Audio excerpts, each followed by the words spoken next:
Hello दोस्तों, अभी तक हमने जाना था कि कैसे एक फ्री मार्केट के अंदर जो मीडियम ऑफ एक्सचेंज है वो कैसे मनी बन जाता है। अब हम जानेंगे कि हिस्ट्री में और अलग अलग ज़मानों में कौन कौन सी चीज़ें मनी के तौर पे इस्तेमाल की गई थी। तो वो कौन सी चीज़ें हैं जो कि मनी के तौर पे किसी सोसाइटी में इस्तेमाल की जाएंगी।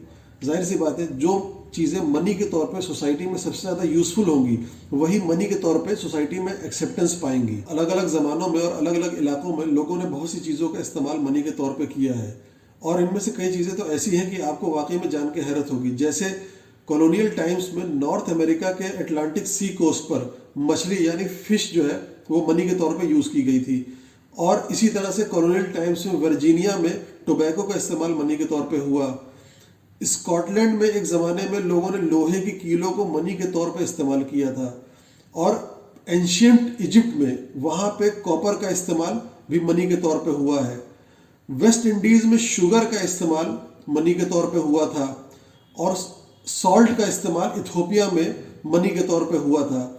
और इसी तरह से और भी कई चीज़ें जैसे हल है और इसी तरह से अनाज है और सीपियाँ है या फावड़े और कुदाल है, इन सब चीज़ों का और चाय पत्ती का भी इस्तेमाल मनी के तौर पे हो चुका है। तो ये सारी चीज़ें और इनके अलावा और भी कई सारी चीज़ें हैं जो कि मनी के तौर पे अलग अलग ज़मानों में इस्तेमाल की गई हैं। बहुत सारे बैंक्स ऐसे हैं आज के दौर में जहाँ पे मनी म्यूजियम्स होते हैं और वो अलग अलग ज़मानों में जो मनी के तौर पे चीज़ें इस्तेमाल की गई हैं वहाँ उनको वो डिस्प्ले पे रखते हैं। अब एक दूसरी बात समझें, हर ज़माने में दो चीज़ें ऐसी रही हैं जो कि बेस्ट मनी के तौर पे सामने आई हैं और उन्होंने मनी के बाकी हर फॉर्म को पीछे छोड़ दिया है। वो क्या है? वो है गोल्ड और सिल्वर। इनकी मार्केट वैल्यू भी बहुत ज़्यादा है और इनकी मार्केटेबिलिटी भी अच्छी है।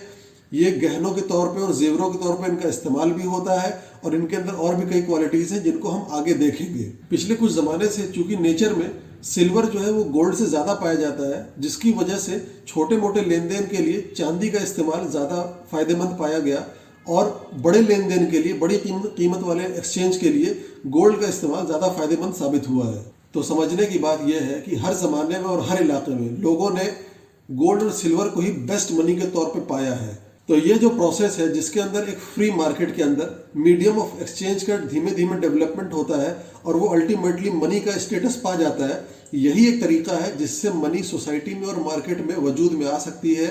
इसके अलावा कोई और दूसरा रास्ता मनी के वजूद में आने का नहीं है। शुक्रिया।